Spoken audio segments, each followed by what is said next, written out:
Hello বন্ধুরা, আজকে তোমাদেরকে আমি দেখাবো খুব সহজেই চিকেন রান্না। তো দেখো এখানে রান্নাটা মা করছে। তো তোমাদেরকে দেখাচ্ছি মা কত সহজে এই রান্নাটা করে। দেখো এখানে পেঁয়াজ কেটে নিয়েছে একদম কুচি কুচি করে, আর তেলের মধ্যে দিয়ে পেঁয়াজটাকে ভালো করে ভাজা ভাজা করছে। আর এখানে ছোট সাইজের দিয়ে দিয়েছে টমেটো।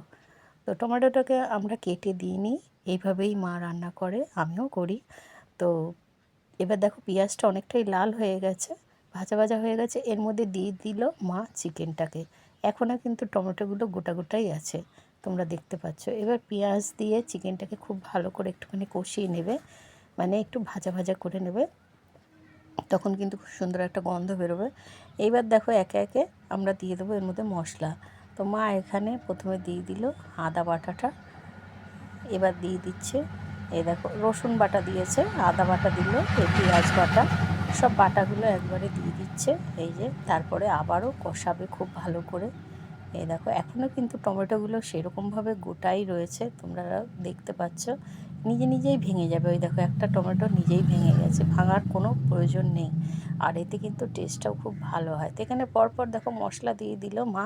এখানে দিয়ে দিল তোমার লঙ্কার গুঁড়ো, আর দিয়ে দিল এখানে ধনে জিরের গুঁড়ো, আর দিয়েছি একটু বিরিয়ানি মশলা, আর একদম পেকে যাওয়া এই দেখো কাঁচা লঙ্কাগুলো দিয়ে দিয়েছে, আর অল্প একটুখানি কালারের জন্য কাশ্মীরি লঙ্কার গুঁড়ো দিয়েছে।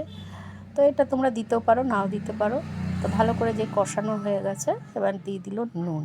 নুনটা একটু লাস্টে দিল, দিয়ে দেখো আবারও কষাচ্ছে। তোমরা কিন্তু একটা জিনিস লক্ষ্য করেছো কিনা জানি না, এর মধ্যে কিন্তু মা কোনো হলুদ দেয়নি, হলুদ ছাড়াই কিন্তু এই চিকেনটা রান্না করছে। তো খুব খুব টেস্টি হয়। তো দেখো কষানোর পরে মা এমনিতেই জল ছেড়ে দিয়েছে, আর অল্প একটুখানি এর মধ্যে জল মা দিয়ে একদম ফুটিয়ে নিয়েছে। এর মধ্যে কিন্তু একটুও আলু দেয়নি, আলু দিলে আমার একটু বেশি ভালো লাগে। যাই হোক, তো ধনেপাতা দিয়ে ভালো করে একদম ফোটানো হয়ে গেছে। এই দেখো রেডি হয়ে গেছে, খুব টেস্টি হয়েছিল কিন্তু। এইভাবে চিকেন রান্না করলে কিন্তু খুবই ভালো লাগে।